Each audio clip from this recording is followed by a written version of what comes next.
Bienvenue à tous, bienvenue au Parc Olympique avec un nouveau résumé très complet et une nouvelle médaille. Et quelle médaille? Celle obtenue par David Smetanine sur 50 mètres nage libre, médaille d'argent.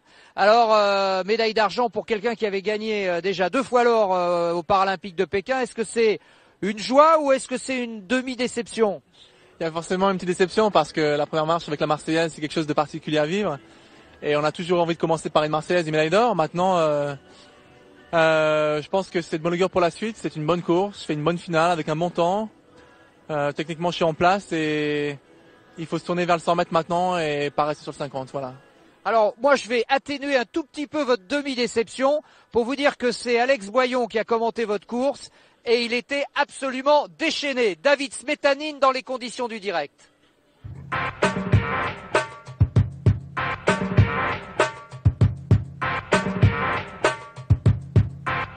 Deuxième journée, deuxième soirée des finales de natation avec ce soir un programme alléchant et surtout David Smetanine, ligne d'eau numéro 5 qui va tenter de défendre, de conquérir une nouvelle fois son titre de champion paralympique. Il s'était imposé il y a 4 ans dans le Water Cube de Pékin, le nageur de Grenoble qui fait son entrée. Il sera à la ligne d'eau numéro 5 avec Mustafayev qui l'a dominé ce matin en série.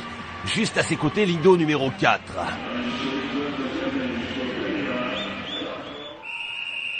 Le départ, David qui va tenter de ne pas être trop loin sur la mise en action parce que derrière, Mustafayev est moins bon dans la nage. Ligne d'eau numéro 4, bonnet blanc, David Smetanine, Mustafayev.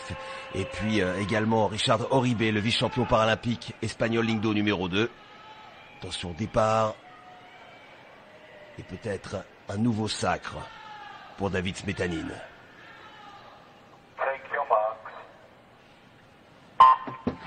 Allez, moins de 40 secondes avec David qui est le dernier pour l'instant. Mais regardez, à sa nage, il devrait être capable de remonter pour l'instant. C'est parti très vite avec l'Espagnol Oribe, ligne d'eau numéro 2. Et maintenant le retour de Mustafayev, le champion d'Europe, le numéro 1 mondial. Bonnet bleu qui est en train de s'envoler alors que David Smetanine est un petit peu collé par rapport à ce matin. David qui produit son effort maintenant après la mi-course. David Smetanine qui remonte à la 2e place. David Smetanine qui va peut-être aller chercher Mustafayev comme il l'a fait ce matin, mais ça va être difficile. 5 mètres encore, les bouées rouges. Et à l'arrivée, eh bien l'Ukrainien qui remporte le titre paralympique du 50 mètres devant David Smetanine, médaillé d'argent après la médaille de bronze d'Athènes et le titre de Pékin. Ce sera finalement une médaille d'argent pour David Smetanine et le titre pour Mustafayev qui une nouvelle fois, comme lors des derniers championnats d'Europe, s'impose devant David Smetanine. En tout cas, une médaille qui n'a pas un goût amer parce qu'elle laisse augurer de très belles choses. The winner of the silver medal,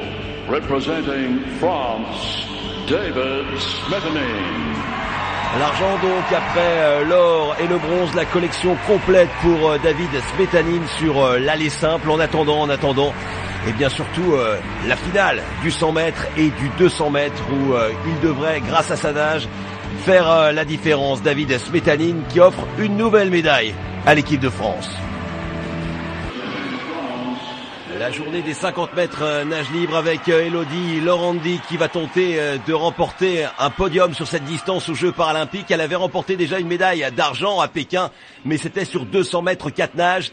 Elodie qui se retrouve dans cette catégorie S10 très difficile avec Summer Mortimer, la Canadienne recordwoman du monde, jeune fille de 19 ans qui est incontestablement la reine de la discipline. Elle était 2e hier sur 200 mètres 4 nages. Derrière qui? Et bien derrière cette néo-zélandaise Sophie Pascoe qui à 19 ans a déjà remporté de nombreux titres paralympiques. Pascoe qui va tenter d'aller chercher ce titre nettement moins souriante que la Canadienne. Enfin, ligne d'eau numéro 6, la dernière favorite, Nina Rybakova.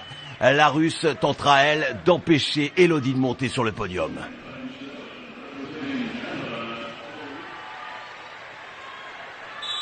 Le sourire de Summer Mortimer qui avait remporté 4 titres lors des derniers championnats du monde dans la piscine Peter van den Hoogenband d'Eindhoven. Elle est ligne d'eau numéro 4 avec à sa droite Elodie Lorandi. Moins de 30 secondes pour un rêve, aller chercher une médaille. La première en action, c'est Elodie Laurandi avec son bonnet blanc, mais ça va vite entre les bouées jaunes avec Borabor, côte à côte. Mortimer et Pasco également. Le gros travail de Rybakova qui est à la ligne d'eau numéro 6. Elodie qui est derrière pour l'instant, qui va devoir produire son effort à 15 mètres de l'arrivée pour aller chercher le podium, pour aller chercher la médaille. Devant, c'est parti, c'est gagné pour Mortimer. À moins que Pasco ne revienne. Mortimer, première, oui, record du monde. Et la troisième place, juste derrière Pasco pour Elodie Laurandi qui s'empare d'une place sur le podium. La médaille de bronze, elle ne pouvait pas mieux faire parce que devant, il y avait Summer Ashley Mortimer avec ce World Record qui fait son bonheur et qui fait le bonheur également d'Elodie, médaillée de bronze dans ces Jeux paralympiques sur 50 mètres nage libre. Ça a été très très rapide et vraiment à l'arrivée je pensais vraiment pas avoir fait ça. En plus j'ai vraiment fait une arrivée n'importe comment, pourrie comme on dit, et je suis trop fière de moi là. C'est un gros travail qui a été fait et voilà, sur les 50 mètres c'était vraiment pas une course que je pensais.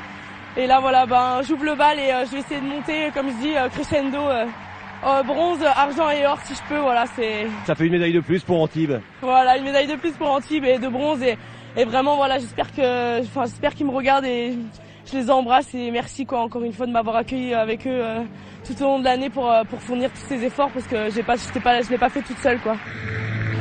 The winner of the bronze medal, representing France. Elle avait remporté 5 médailles d'or lors des derniers championnats d'Europe. Cette fois-ci, c'est une médaille de bronze sur 50 mètres nage libre, une médaille bonus, elle nous l'a confirmé. Eh bien, Elodie Laurandi peut fonder de gros espoirs, notamment sur le 100 mètres papillon qui débutera dès ce samedi. Et toujours la natation, donc pourvoyeuse de médailles. Je devrais dire natation, mais aussi un petit peu judo, parce qu'en fait, vous avez commencé avec le judo. Oui, c'est vrai que ça a été l'école du sport pour moi quand j'étais petit. J'ai fait beaucoup de judo jusqu'à l'âge de 15 ans. Et puis en 92, après, lorsque les Jeux de Barcelone ont commencé, j'ai eu comme une éclipse et le rêve de pouvoir être un nageur aussi aux Jeux un jour, quoi. Voilà, alors ça, vous décidez de passer du judo à la natation, et puis arrive en 95, cet accident de voiture, tétraplégique, c'est ça, hein? Oui, j'ai été victime d'un accident de voiture en 95 avec 2 lésions à la moelle épinière, une tétraplégie incomplète, qui m'a permis aussi de pouvoir récupérer grâce au formidable travail de mes chirurgiens. Et je les salue par cette occasion aussi. Et puis la volonté de pouvoir aller briller dans le sport de haut niveau avec l'entraînement que ça demande, surtout dans notre sport en natation. Voilà, et une sublimation donc au travers du sport qui permet aujourd'hui à David d'être un athlète de très très haut niveau. Alors le problème, c'est pas tellement le handicap, le problème c'est le regard qu'ont les autres par rapport au handicap. C'est la raison pour laquelle une école de Vannes, une centaine d'élèves en fait, autour du professeur d'éducation physique, ont travaillé sur ce regard et ils ont décidé de faire leur rentrée ici aux Jeux Olympiques, aux Jeux Paralympiques de Londres. Regardez.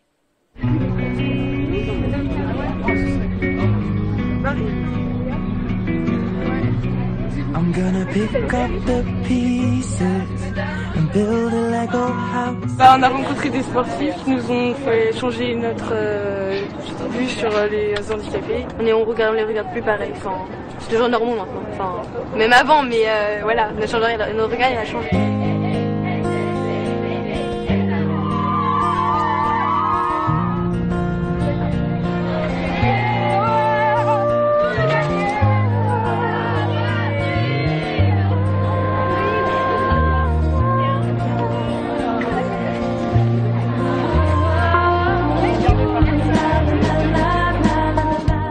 Pareil que les JO, c'est cool.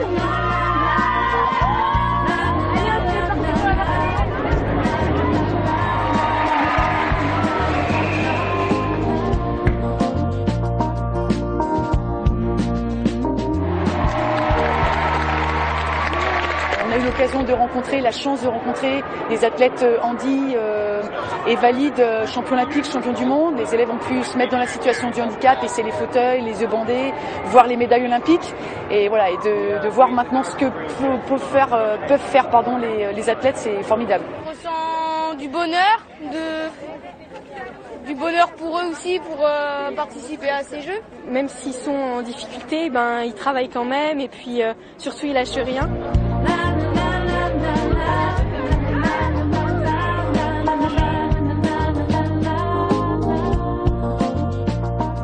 Voilà, je me trouve en excellente compagnie maintenant avec Michaël Jean, qui a été gouverneur général du Canada entre 2005 et 2010, l'équivalent de chef d'État, qui avait ouvert d'ailleurs à ce propos les Jeux Olympiques de Vancouver. Et vous êtes aujourd'hui grand témoin pour la francophonie. Exact. Alors si je suis un tout petit peu méchant, je vous dis que la francophonie ici, c'est zéro. Il y a rien de francophone. Au fait, ce qui est resté de francophone, c'est toute la signalétique venant des Jeux Olympiques.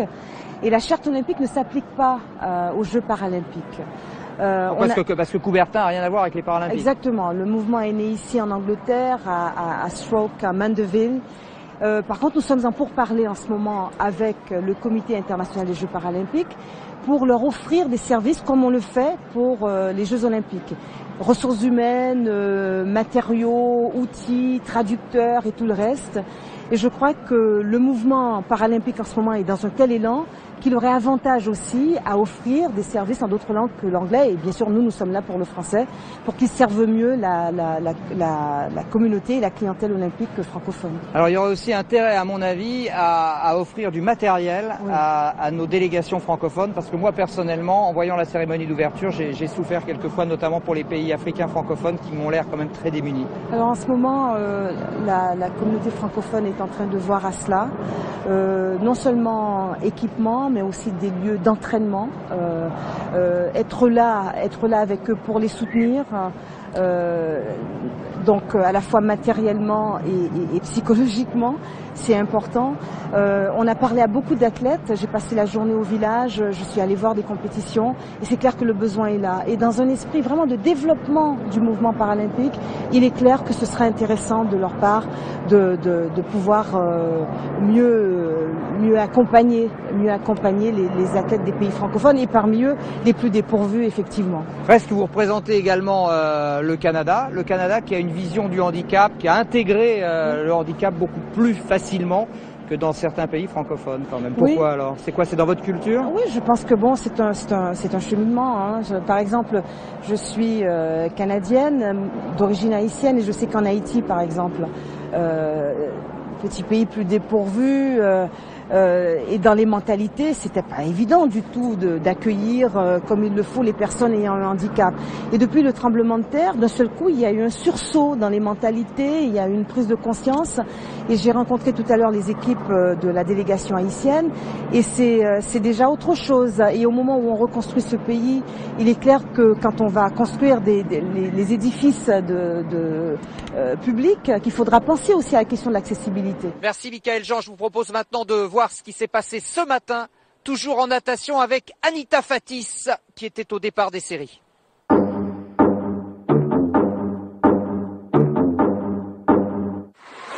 Deux jambes inertes sur terre qui glissent dans l'eau comme la queue d'une sirène. Anita Fatis utilise uniquement le haut de son corps à cause d'une sclérose en plaques qui l'handicape de plus en plus. De l'athlétisme quand elle était jeune, elle est passée à la natation handisport depuis qu'elle est en fauteuil, grâce à son mari qui l'a poussée à reprendre le sport. C'est lui qui m'a emmenée ici même à Thionville et c'est vrai que j'étais assise là au bord, les jambes dans l'eau, j'ai mis 20 minutes pour être dans le bassin et quand je m'y suis jetée, en fait je me suis rendu compte que je pouvais nager sans les jambes. Et donc ça a démarré comme ça. Sa rencontre avec Michel Steyer est déterminante. Il est son coach depuis 3 ans et comme pour les autres nageurs, il lui demande de nager jusqu'à 8 km par jour. Elle préfère mourir dans le bassin que renoncer, quoi. Les rares fois la renoncer, c'est quand elle revenait de traitement ou des trucs comme ça, autrement, c'est même pas la peine, on ne peut pas l'arrêter. C'est quelqu'un qui est à l'écoute, énormément à l'écoute, et tout ce que je dis, bon, peut-être pas toujours des bons trucs, mais pour le moment, ça a l'air de marcher, fonctionner entre nous. Et ça marche tellement bien que la voilà sélectionnée pour les Paralympiques. Un rêve de gamine qui se concrétise. Le facteur déclenchant aussi, ça a été Pékin. Je suis allée à Pékin en tant que supporter de l'équipe de France. Et là, je me suis dit, je veux aller au jeu. J'ai tout mis et j'y suis. Enfin, j'y vais. I wanna be a billionaire, so fucking bad. Buy all of the things I never had. Ouais, 75 mètres de course dans ce 200 mètres féminin première série où on retrouve Anita Fatis ici au premier plan avec à ses côtés Inbal Pezzaro l'Israélienne qui a fait 3e ici sur 50 mètres nage libre, 200 mètres nage libre 4 longueurs. On est à mi-parcours avec une course qui avait vu l'avènement, la domination de Béatrice S, la française, aux 15 titres paralympiques, qui s'était imposée à Sydney, on s'en souvient, en 2:44:61, record paralympique, record du monde, et on espère que Anita Fatis parviendra à monter sur le podium, même si là pour l'instant, eh bien, Pezzaro s'envole un peu dans cette course. Elle qui s'entraîne 11 fois par semaine. Israël qui avait organisé les 3e Jeux paralympiques d'été. C'était à Tel Aviv en 68. Grande tradition de sport paralympique. Et vous le voyez dans cette catégorie paraplégique. Eh bien, les nageuses qui travaillent sur les bras, le virage. On ne peut pas repousser à ce jeu-là. Pour l'instant, c'est Pezzaro qui est en tête devant Anita Fatis, et en 3e position la brésilienne Silva qui va faire son virage maintenant. Attention quand même, parce que il reste maintenant 25 mètres à parcourir dans cette première série. Il y en aura une deuxième. Anita qui peut nourrir de légitimes ambitions dans ces Jeux paralympiques, notamment sur 50 mètres et sur 100 mètres nage libre. Elle a d'ailleurs remporté la médaille de bronze des derniers championnats du monde, mais là c'est son tour de chauffe sur 200 mètres nage libre, avec la victoire facile de Pezzaro qui va s'imposer en moins de 3 minutes, aux alentours des 2:58 vraisemblablement pour l'Israélienne, 2:57:14. Et Anita qui sera qualifiée quoi qu'il arrive pour la grande finale de ce soir avec des ambitions de médaille. Son chrono 3:2:70, ça devrait pouvoir lui offrir un podium. Première série du 100 mètres papillon féminin avec Elodie Laurandi qui a encore des étoiles dans les yeux après sa médaille de bronze remportée hier sur 50 mètres nage libre. Elodie qui a remporté le titre du 100 mètres papillon, c'était lors des championnats d'Europe de Berlin. Elodie Lingdo, numéro 4, celle de favorite, son meilleur chrono cette saison, 1:09:09. Mais attention, à côté d'elle, bonnet rouge, Jablonska, la jeune polonaise. Allez, c'est parti avec le bon jaillissement d'Elodie et également de Janet McNeil, la Canadienne, tout en haut, mais c'est en bas de l'écran. Catherine Durney, l'Australienne, qui commence à s'envoler avec Elodie en 2e position entre les bouées jaunes qui tentent de revenir. L'Australienne devant, grande tradition paralympique chez les Australiens, et que dire de la natation dans l'île continent, le grand pays de l'Océanie qui domine de la tête, des épaules et du bonnet. Eh bien, ces épreuves de natation avec les Américains chez les valides, la mi-parcours avec Catherine Durney qui est en tête, Laurandi en 2e position et Jablonska. Attention, je vous disais, à cette jeune Polonaise qui a remporté 6 titres mondiaux chez les juniors il y a 2 ans. Elle a 15 ans et c'est d'ailleurs elle qui revient dans un style très épuré, très souple à la ligne d'eau numéro 5. Le retour également d'Elodie Laurandi sur Catherine Durney. Oh là là! C'est une série vraiment qui va se jouer au cordeau, au finish, au final. Et on peut préparer la photo finish parce que là, ça va se jouer à rien du tout entre les 3 concurrentes, avec sans doute peut-être Durney devant, à moins qu'il y ait le retour sur la fin de Jablonska. Ouais, Jablonska finalement pour 2 dixièmes devant Catherine Durney, l'Australienne, et Elodie Laurandi, la Française. Ces 3 filles qui seront également à la lutte ce soir pour une médaille dans ce 100 mètres papillon féminin.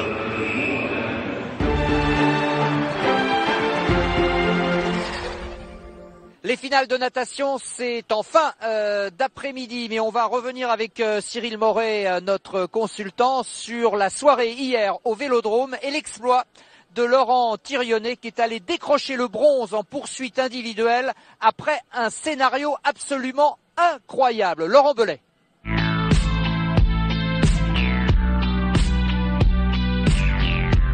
À Londres, on aime les Jeux paralympiques. À Londres, on aime également se rendre ici, au Vélodrome du Parc Olympique. Vélodrome du Parc Olympique pour la petite finale de la poursuite sur 3 km pour les coureurs amputés, avec le Français Laurent Thirionnet, éliminé en demi-finale par celui qui a réalisé le meilleur temps, Guiyua Liang. Thirionnet crédité ce matin de 3 minutes 52 955. Une bonne perf pour lui. Voilà Laurent Thirionnet qui est très vigilant sur les détails. Contre lui aujourd'hui, un Irlandais, Colin Lynch, forcément, il a l'appui du public. L'Irlandais qui veut créer l'exploit. 4e temps des demi-finales. Il n'est pas favori de cette finale, Colin Lynch, face au Français Laurent Thirionnet. Déjà 2 fois champion paralympique de poursuite à Sydney, puis à Athènes. À Pékin, il avait remporté l'or sur le contre-la-montre sur route. Dans quelques instants, eh bien, on saura qui va remporter la médaille de bronze des Paralympiques de Londres. À droite, Colin Lynch. Face à lui, Laurent Thirionnet. La concentration, bien se positionner sur le vélo. Le décompte et dans quelques instants, le départ. C'est parti, et plutôt bien pour l'Irlandais qui a tiré sur les pédales et qui est resté en ligne face à Laurent Thirionnet et Lynch qui semble avoir pris un meilleur départ que le Français.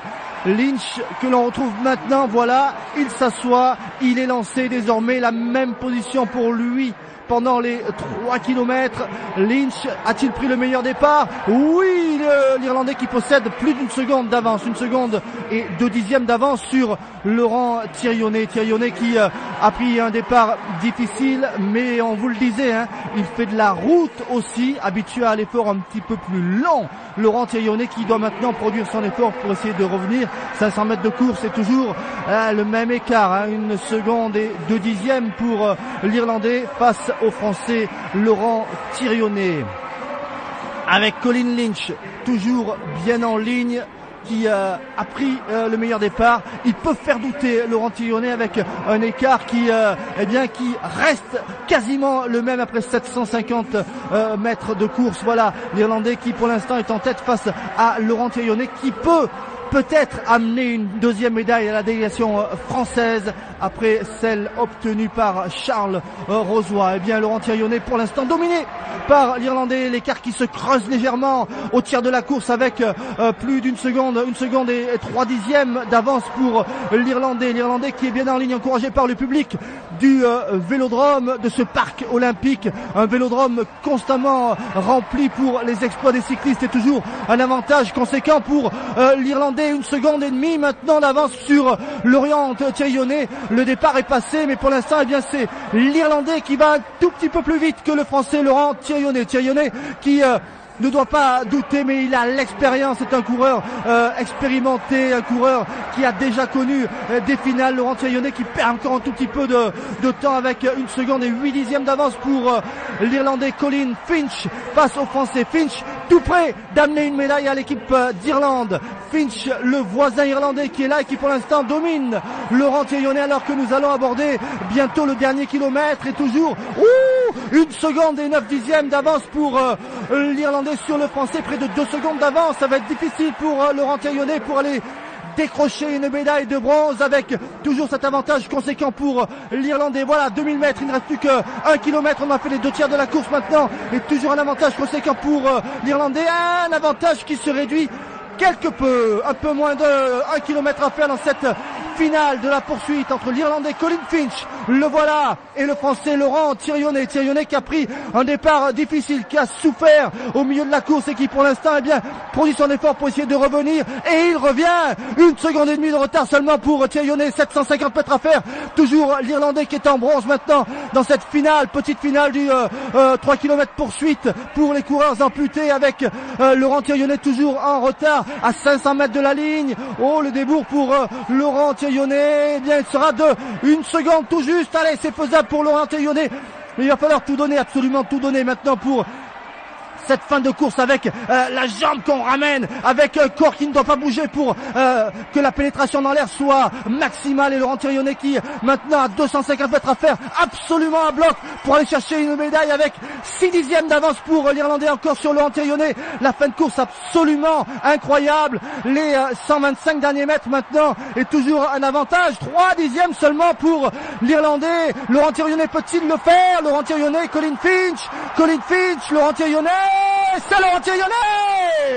Laurent Thirionnet qui va chercher la médaille de bronze après une course absolument fantastique. Eh bien voilà, Laurent Thirionnet qui amène la 2e médaille à la délégation française. Le départ, difficile. Il a perdu plus d'1 seconde sur ce départ, Laurent Thirionnet. L'Irlandais est le mieux parti, mais c'est Laurent Thirionnet qui a le mieux terminé. Quel effort des deux hommes avec Colin Finch. Ah, ça doit être dur pour l'Irlandais, hein, qui a pu croire à la médaille jusqu'à ce dernier tour, jusqu'à ce qu'il découvre la détermination de Laurent Thirionnet. Laurent Thirionnet qui a fait l'effort pour passer là, en tête à l'arrivée. C'était le plus important. Oh, la belle médaille que voilà, celle de Laurent Thirionnet. Il est allé la chercher cette médaille, Laurent Thirionnet. C'était pas fait, mais il l'a fait. On le retrouve avec Anthony Brunet.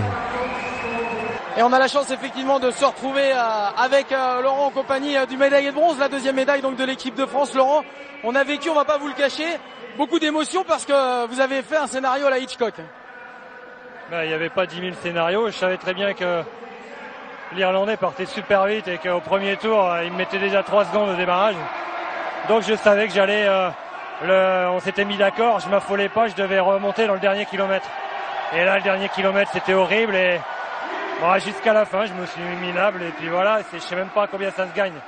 J'ai même pas vu le tableau, quoi. Donc... Quelques centièmes, Cyril, un mot. Et oui, le scénario était prévu, mais finalement, jusqu'à combien de secondes de retard tu pouvais te permettre de dire c'est encore gérable?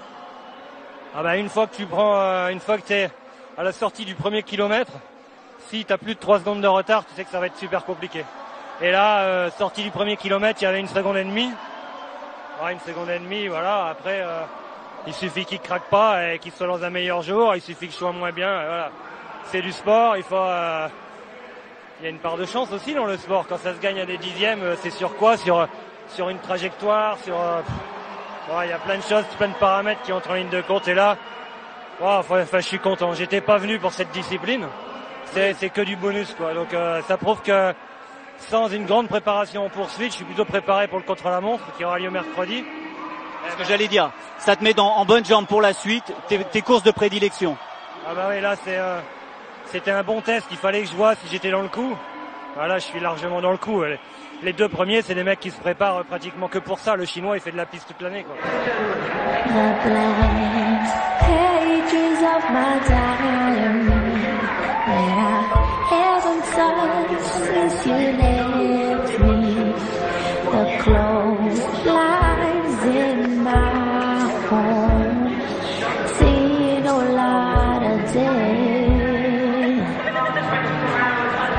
Ça va, regarde. Regarde si elle est dure. C'est du choco. Regarde si c'est du chocolat. Grosse performance donc et aussi grosse séquence émotion. J'ai l'impression, Cyril, que les deux désormais sont liés. C'est-à-dire que pour réaliser des performances, il faut aussi le mental. Hein. Et oui, c'est clair. Là, on voit les records qui tombent, les grosses nations qui se professionnalisent de plus en plus. La différence pour gagner l'or maintenant, ça va se faire sur des petits détails. Et le mental est une des caractéristiques particulières. C'est notamment ce qui a fait gagner Laurent Thirionnet hier. Qu'est-ce qui a été le petit plus pour lui? Pouvoir offrir à son fiston cette médaille. Et dans les derniers kilomètres, dans les derniers mètres, c'est ça qui a fait la différence par rapport à l'Irlandais. Oui, parce que l'Irlandais avait vraiment tous les atouts pour battre Laurent. Hein. D'autant que quand vous le voyez pédaler, l'Irlandais a ses 2 jambes, je dirais 2 pédales, alors que Laurent n'en a qu'une, ce qui lui offre un démarrage beaucoup plus facile et qui le met dans une position de leader dès le départ. Et il faut effectivement pour Laurent ne pas craquer et pouvoir tenir jusqu'au bout. Le scénario, il l'avait prévu, mais il faut pouvoir le tenir dans un moment très particulier où il y a un public de folie et que sa médaille se joue en quelques temps seulement. D'où la nécessité aujourd'hui des préparateurs mentaux. Notamment, et puis de savoir s'entourer, de savoir ce qu'on veut. Alors Laurent a l'expérience, il sait ce qui est important pour lui et il nous a laissé la confidence que pour ses courses de prédilection, il a prévu une arme lourde, un bus de 52 places qui arrive pour le suivre à partir de mercredi. Toute sa famille, tous ses amis, je peux vous dire que l'aspect mental va être au top de son côté pour ces compétitions. Voilà, ce sera pour le contre-la-montre.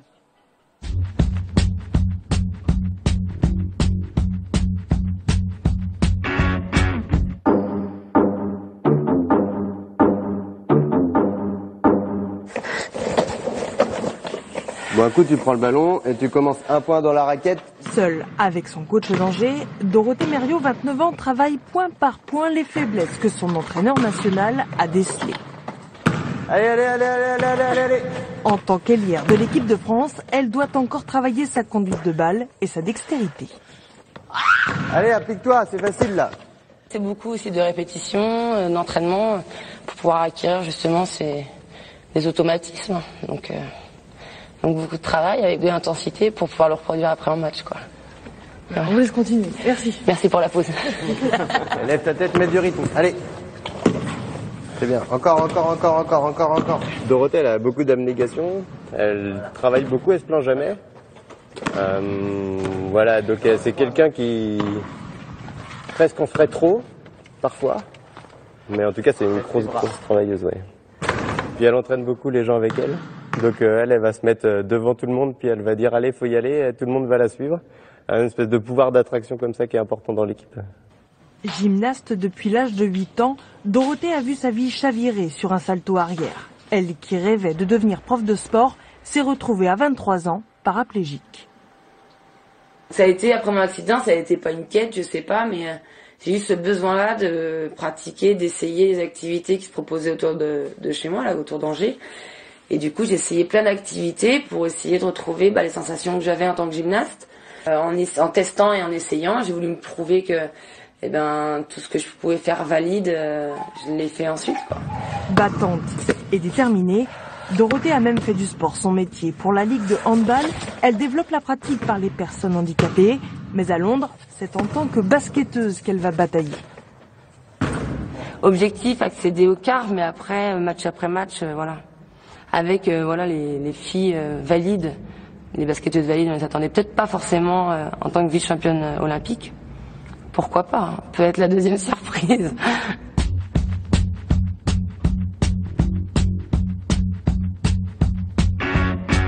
C'est le deuxième match de l'équipe de France face à la Chine. Voilà les Françaises. Et oui, elle commence par deux gros matchs, hein. Les États-Unis puis la Chine. Pas facile de s'imposer dans ce tournoi paralympique, d'autant que les Chinoises démarrent tout de suite sur les chapeaux de roue. Et avec 2 points inscrits par la Chinoise Li. Pascal Monté, inquiet. C'est la fin de ce premier quart-temps avec des points supplémentaires là inscrits par Peng et l'équipe de Chine qui domine l'équipe de France 21-6. Les Françaises sont en difficulté, on va le voir sur cette action. Pas de solution de passe. On se retrouve un petit peu dans la situation d'hier, hein, puisqu'elles ont enchaîné les matchs avec les Américaines qui les prenaient très haut, qui les empêchaient de s'approcher de la raquette de leurs adversaires.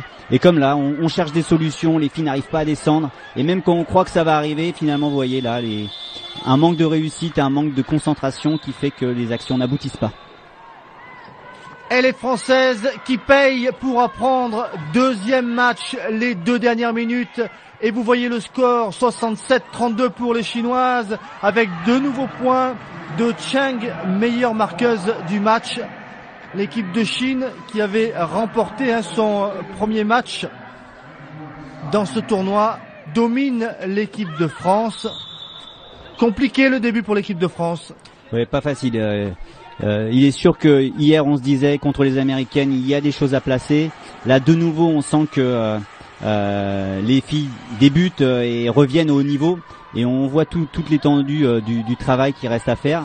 Il reste 2 matchs, mais ce n'est pas du tout gagné pour le moment. Avec 2 points de Sandrine Bels, meilleure marqueuse de l'équipe de France ce soir, c'est Fabienne Saint-Omer de l'Épine.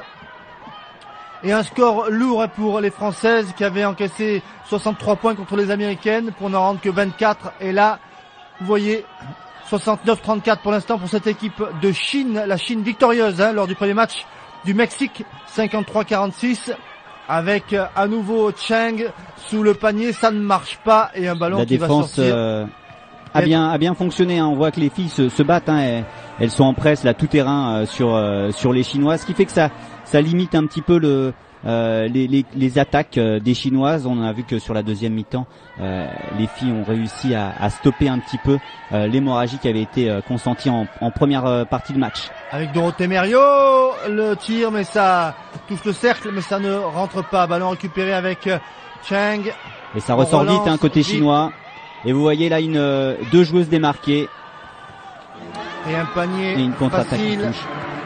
Voilà, 71-34. Et là, eh bien, une Dorothée qui se retrouve au tapis là, oui, sur cette action.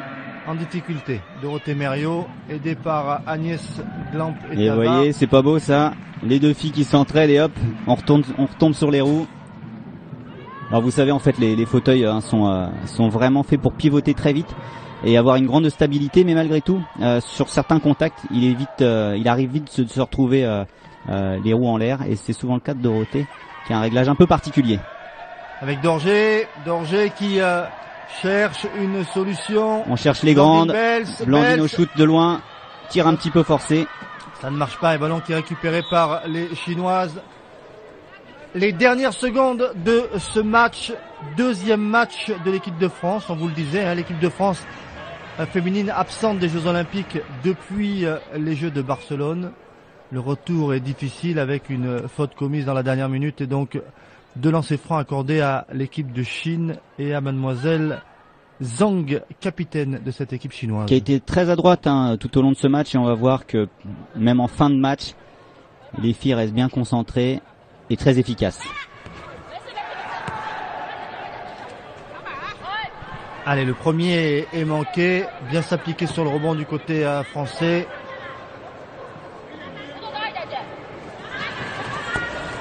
Et le deuxième est réussi par Zhang, qui inscrit un nouveau point, 72-34 pour cette équipe chinoise, avec le dernier ballon remonté par les Françaises. Il faut conclure au moins sur un panier, là, les filles, il faut travailler.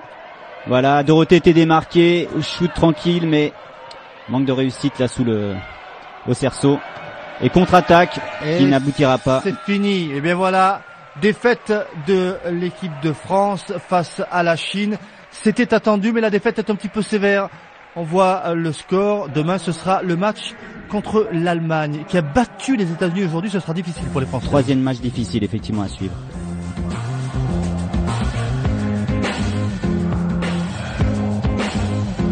Une chose est certaine en tout cas, c'est que ces Jeux paralympiques sont un franc succès. La preuve, il y avait 80 000 spectateurs hier dans le stade olympique pour la finale de la longueur de Jean-Baptiste Allaise notamment.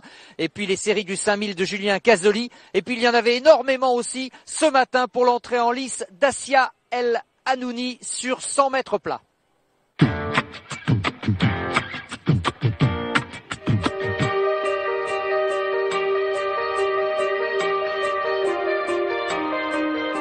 Je suis Assia El Hanouni, j'ai 30 ans et je pratique l'athlétisme handisport.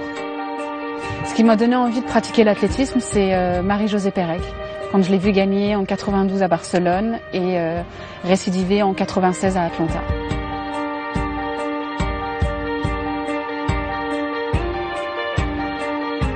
Ce qui me plaît dans l'athlétisme, c'est vraiment le dépassement de soi. Quand on sait qu'à l'entraînement, on a des séances qui font mal et on arrive quand même à aller au bout.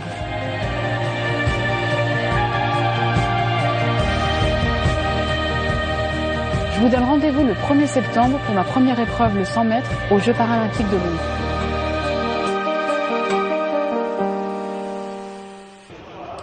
Eh bien, nous y sommes donc avec Assia El Hanouni et son guide qui seront au couloir numéro 3 dans cette série du 100 mètres, la 4e série avec Gauthier Simounet donc. Assia qui détient le record du monde du 100 mètres en 12,32 dans sa catégorie. La performance qu'elle avait réalisée aux Paralympiques d'Athènes en 2004. Toujours donc le record du monde et bien sûr le record paralympique. Mais attention à Dajing Zhu qui sera au couloir numéro 8, la chinoise, née en 1990, c'est-à-dire de 9 ans, la cadette d'Assia. Elle sera redoutable. Il y aura également dans cette série Miyassar Ibrahimova, l'Ouzbek, qui sera au couloir numéro 5, la première jeune femme de chaque série, ainsi que les 7 meilleurs temps sur l'ensemble des 5 séries. Accèdent aux demi-finales, c'est donc l'entrée d'Assia El Hanouni. Et regardez déjà comment les tribunes du stade olympique sont copieusement garnis. Assurer le lien avec son guide, c'est une course d'équipe.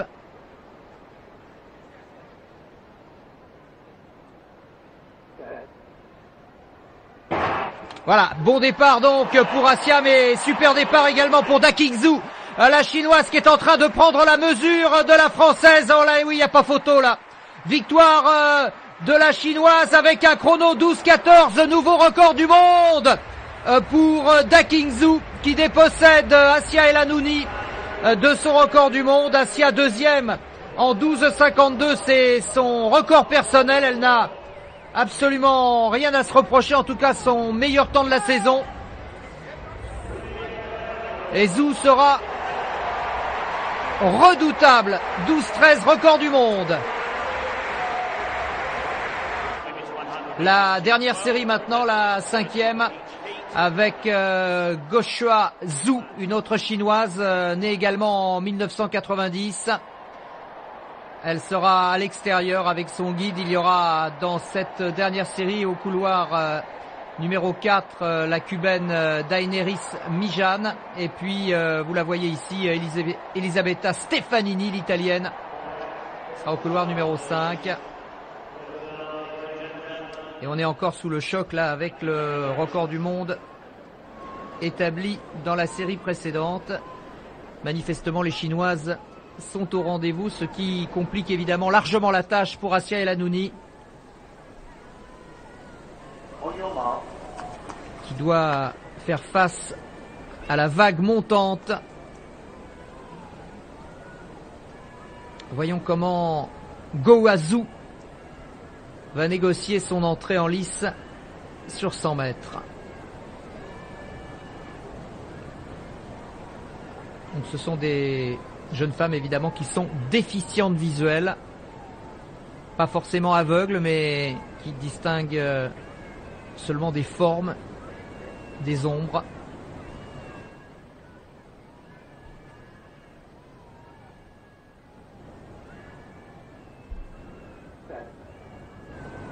Encore un super départ pour Zhu, la chinoise, la cubaine également, qui est dépassée. Bâton là, ça va vite, ça va très très vite pour Gowa Zhu qui est en train de faire une énorme différence, et c'est la première femme au monde à descendre sous les 12 secondes dans sa catégorie. 11,91, record du monde de nouveau battu pour Gowa Zhu. Et là, ça sera très compliqué pour Assia Elanouni, alors que Clavel Kayitare, le français, va disputer sa finale sur 200 mètres. Clavel qui a rendez-vous donc avec sa destinée paralympique aujourd'hui, lui qui avait été disqualifié sur 100 mètres aux Paralympiques de Pékin pour un faux départ. Il y aura Heinrich Popo, l'Allemand, qui sera au couloir numéro 3. Et puis les Allemands donc très bien représentés au couloir numéro 5 avec Wojtek Schick. Au couloir numéro 2, pardon, Popo qui sera à la corde. Deux Allemands donc. À la ligne numéro 3, le Danois Daniel Jorgensen.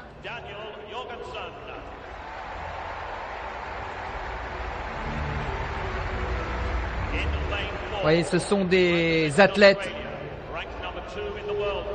qui ont été amputés d'un membre inférieur. Scott Reardon, l'Australien. Et donc dans cette finale, les yeux de Chimène pour Richard Whitehead, le Britannique. Et côté français, donc la présence de Clavel Kayitare, né au Rwanda, qui a connu une enfance très très douloureuse lorsque une partie de sa famille a été exterminée dans l'épouvantable conflit qui a opposé dans les années 90 les Tutsis aux Hutus. Yamamoto, le japonais, au couloir numéro 7. 9 finalistes, donc tous les couloirs du stade olympique utilisé au couloir numéro 8 donc. Clavel Kayitare, le voilà.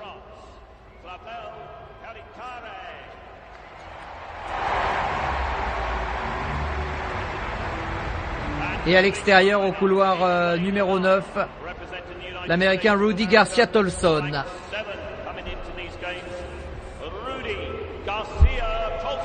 Le record du monde est la propriété du Britannique Richard Whitehead.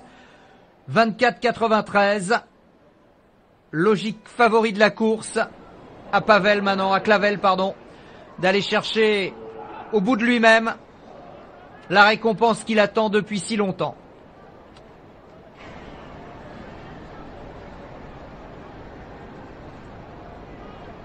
Voilà, c'est parti pour ce 200 mètres avec une bonne mise en action là pour l'Australien Scott Reardon. Et pour l'instant, la sortie du virage, pour l'instant toujours l'Australien alors que Clavel est un peu en retard. Et le retour terrible de Richard Whitehead qui va passer. Oh là là, quel retour exceptionnel! Richard Whitehead qui est en train d'éclabousser cette course de son talent avec un nouveau record du monde. 24 secondes et 39 centièmes pour le Britannique qui a laissé tout le monde sur place à la Usain Bolt dans une dernière ligne droite d'anthologie. Médaille d'argent pour Vance, médaille de bronze pour Popo et 6e place pour Clavel Kayitare en 26-22 qui bat son record personnel, il n'y a rien à dire. Mais Richard Whitehead fait exploser le stade olympique.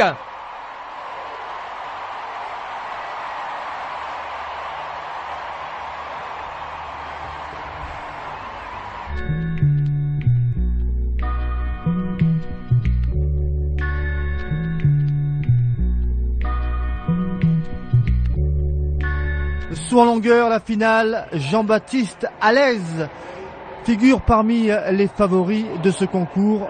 Le Français qui a réalisé une très belle saison a des ambitions. Tous avec Jean-Baptiste Allèze, mais dans ce concours, il y a du lourd. Marcus Rem, l'Allemand favori de ce concours où on a mélangé les handicaps F42, F44.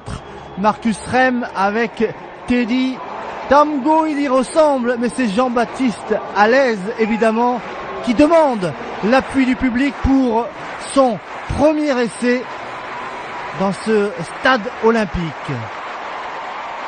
Avec une course un petit peu difficile, la planche et finalement, eh bien, un saut un peu incertain là de Jean-Baptiste Allèze qui est crédité d'un bond à 6,14 m pour son premier essai. Et voilà une impulsion qui n'est pas complète. Jean-Baptiste qui possède un record personnel à 6,32 m.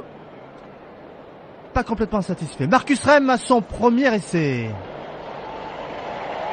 L'Allemand, une bonne course d'élan, il va loin l'Allemand. Ouais, ça c'est un nouveau record du monde établi pour son premier saut par l'Allemand Marcus Rem. Nouveau record du monde avec un saut à 7,14 m. L'Allemand qui met les pendules à l'air directement dans ce concours. Ce sera dur d'aller chercher la médaille pour le Français Jean-Baptiste Allèze. Marcus Rem dominant et Jean-Baptiste Allèze dans son troisième essai. Encore une fois, il demande l'appui du public. Beaucoup de détermination, de la concentration. Allez Jean-Baptiste! Et il a passé les 6 mètres. 6,19 m pour Jean-Baptiste Allèze. Ah, ça ne passera pas. Jean-Baptiste Allèze ne sera pas sur le podium de ce concours de saut en longueur remporté par l'Allemand Marcus Rems. Jean-Baptiste Allèze, 7e seulement du concours. Inconsolable Jean-Baptiste Allèze dans le stade olympique qui était plein ce soir. Le saut en longueur, c'est ma discipline. J'ai été ravi de l'avoir en premier. Et j'ai vraiment tout donné parce qu'il y avait tellement la famille. J'ai cru en ce que j'avais à faire.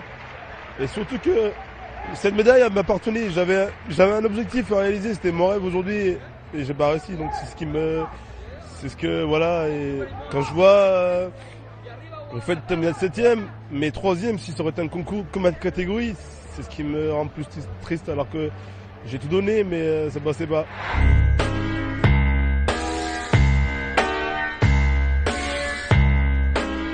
Bonjour, je voulais vous montrer des photos que j'ai fait pour la première session d'athlétisme hier soir. C'était le concours de saut en longueur des amputés. Donc, ils ont une jambe valide et une jambe en carbone. Et je trouve ça très très graphique déjà parce que leurs prothèses sont faites dans des matériaux hyper modernes. Et en plus, ils allient la performance à l'esthétique parce qu'ils sautent à plus de 7 mètres. Tout ça dans un stade rempli de 80 000 personnes. C'est une espèce d'albatros... cyber-albatros moderne avec une patte valide et une patte en carbone et ils s'envolent dans le ciel comme ça en bougeant dans tous les sens et ils arrivent à plus de 7 mètres. Donc voilà, j'étais sidéré et je trouve que en plus ça rendait vraiment des belles photos.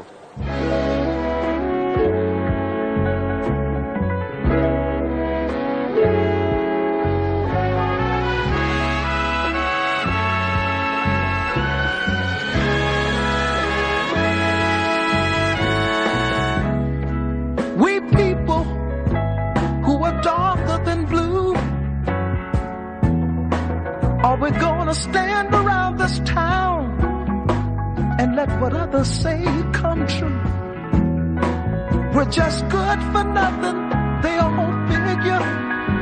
A boy's grown up shiftless chicken. Encore une course, cette fois c'est une série avec la première série du 5000 mètres fauteuil et un Français que l'on va découvrir. Il est à la corde, il est favori de cette série, c'est Julien Casoli, poids léger, 54 kilos seulement,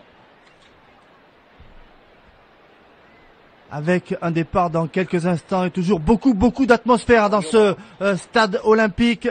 Le départ avec la corde pour Julien Casoli, le Français favori de cette première série du 5000 mètres fauteuil. C'est parti avec une mise en action assez bonne mise en action là de Julien Casoli qui prend la tête de la course devant l'Australien Kurt Fearnley. Voilà, le Français devant l'Australien. Troisième position, c'est Kim Gyu-dae, le Coréen. La mise en action est un peu plus difficile pour l'Espagnol Roger Pugbo-Verdaguer. Voilà, on est parti maintenant pour un peu plus de 10 minutes d'effort dans cette discipline très exigeante pour les coureurs. Il faut être fort, il faut être malin pour ne pas toujours prendre le vent. Et vous le voyez, à l'instant même, eh bien, le Français Julien Casoli laisse la tête, passe le relais en quelque sorte à l'Australien Kurt Fearnley. Fearnley qui emmène devant le Coréen Kim Gyu-dae. Voilà, une petite minute de course déjà et toujours le peloton qui est groupé avec un train qui n'est pas extrêmement soutenu. On joue tactiquement dans cette série avec toujours le travail fait par l'Australien Fearnley. Julien Casoli qui s'est repositionné en troisième position. La course qui a avancé maintenant. Encore environ 3 minutes 30 de course. Et toujours Julien Casoli qui fait des efforts en tête de course avec ce Coréen, Kim Gyu-dae. Juste derrière le Coréen, le Thaïlandais, Pawat Vaoram. C'est un garçon que l'on connaît moins, mais il a déjà réalisé en carrière 10 minutes 06. Voilà, le Coréen en bord à bord avec Julien Casoli. Les deux hommes qui sont maintenant devant pour emmener le peloton avec le Coréen Kim Gyu-dae qui possède une petite roue d'avance sur Julien Casoli. Le Français qui doit maintenant gérer son effort dans une course qui pourrait eh bien trouver son issue avec un sprint bien placé toujours, le Coréen Pawat Vaoram, le Mexicain qui Velasco Soria qui ferme la marche, tandis que l'Américain Adam Blickney lui n'appartient plus à ce peloton. Kim Gyu-dae qui fait l'effort, Julien Casoli dans sa roue avec Pawat Vaoram en 3e position. L'effort fait par Fearnley là pour venir dans la roue de ce Thaïlandais dont on se méfie.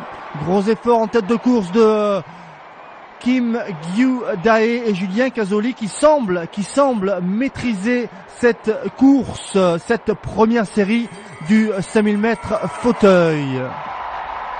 C'est le moment où il faut faire l'effort. Le dernier tour avec Kim Gyu-dae qui est toujours devant Julien Casoli qui est dans sa roue, qui doit maintenant produire son effort.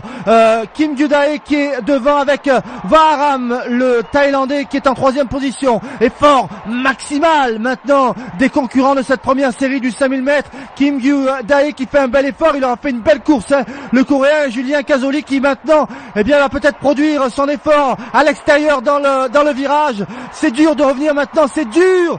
Il faut faire un effort important au niveau des épaules. L'effort il est fait maintenant par le Français Julien Casoli. Attention à Fearnley qui revient, Casoli qui va s'imposer, Casoli avec une demi-roue d'avance sur Fearnley. Le 3e, c'est le Thaïlandais Param Vaoram. Voilà, belle course de Julien Casoli qui s'impose en 10 minutes 56-57. Il fallait tout pour gagner cette série pour le Français. Série très disputée. La dernière place de cette série pour Adam Blickney. Sous les applaudissements du public anglais très sportif. Julien Casoli, meilleur temps tout de même de toutes les séries, des 3 séries disputées ce soir, c'est de bon augure. C'est bien de gagner sa série, je pense que ça met un point, voilà, qu'on se sent plus fort pour la finale, donc voilà. Après la première réaction, ça n'a pas été une course rapide. Bon, j'ai fait beaucoup d'erreurs techniques, j'ai quand même pas mal emmené. Bon, j'emmenais pas vite. Mais puis au sprint je suis là quoi.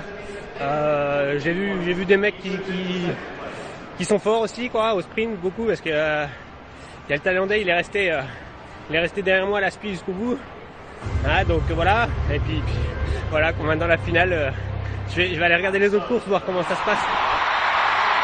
C'est de bon augure, mais attention pour la finale, il faudra se méfier de 7 Anglais. Entendez la foule du stade olympique pour encourager David Ware, l'Anglais qui a remporté sa série, la 3e avec une attaque avant le dernier tour. David Ware qui s'impose finalement assez facilement dans cette série devant Liu Sheming et Sukman Hong. Voilà 3 hommes qui retrouveront le Français Julien Casoli en finale de ce 5000 mètres fauteuil. Ce sera dans quelques jours.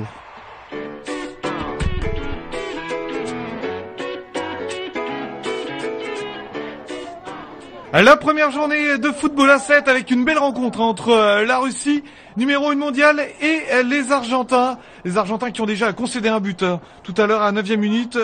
L'œuvre d'Alexander Kuligin. Et là, c'est de nouveau les Russes qui attaquent. Les Argentins en grande difficulté depuis le début de ce match. Avec toujours les Russes. Là, Murvanadze qui porte le ballon. Oh, attention, la balle relâchée et le but pour Lasha Murvanadze, le milieu de terrain russe. 2-0 déjà au bout de 20 minutes de jeu. Alors, le football à 7, c'est 2 mi-temps de 30 minutes. Et tout de suite, on retrouve de nouveau les Russes. Et toujours ce diable de Lasha Murvanadze. Et voilà, 3-0 pour les Russes, juste avant la pause. Le clan russe qui est bien heureux. 3-0 avant la mi-temps. Aucun souci pour les Russes, vraiment, dans cette première période. Les Russes qui dominent leur sujet. On joue le temps additionnel de cette première période. Et encore les Russes à l'attaque. Et pourquoi pas un dernier but avant la mi-temps encore? Non, ça ne sera pas pour tout de suite. Alors, la différence, vous le voyez, par rapport au foot à 11. Le terrain est légèrement plus petit, 75 mètres de long, 55 mètres de large. À demi-temps de 30 minutes. Et les joueurs qui ont des déficiences multiples. Différents... voilà, allez, on siffle la mi-temps. Et 3-0 à la mi-temps entre la Russie et l'Argentine.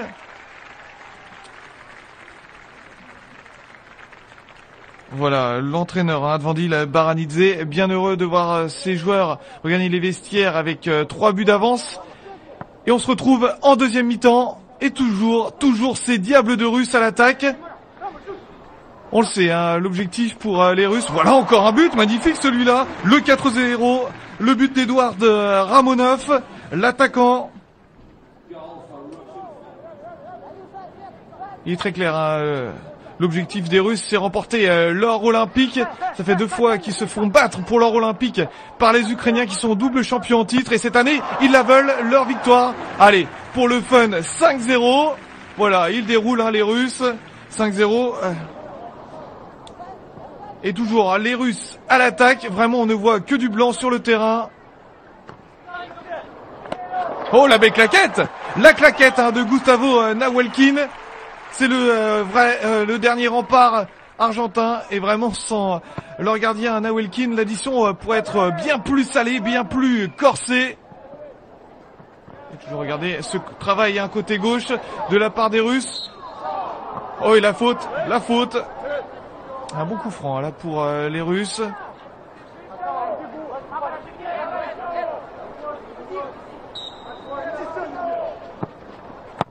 Le coup franc et le but.